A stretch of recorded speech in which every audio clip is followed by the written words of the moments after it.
Tässä on tää 7,5 heppanen Johnsoni. Siinä on myös itsestään jännitelähde, että se saa valot toimimaan. Nyt joudun yhdellä kädellä pelaamaan tätä. Eli melko hienosti lähtee käyntiin ja jos koitetaan vähän miten tää kulkee, niin tämä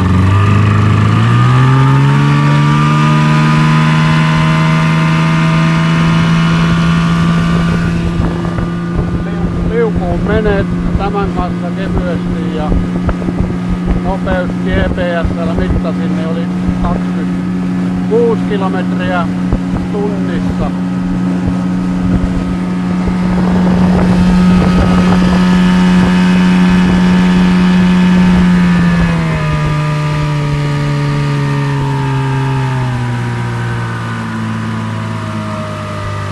Ja myöskin sitten hitaampi sutkuttelu,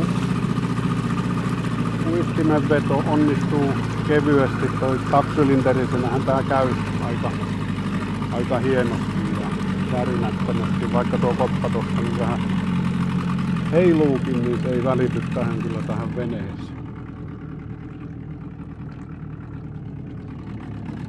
Eli tämmönen tapaus on tämä Johnson.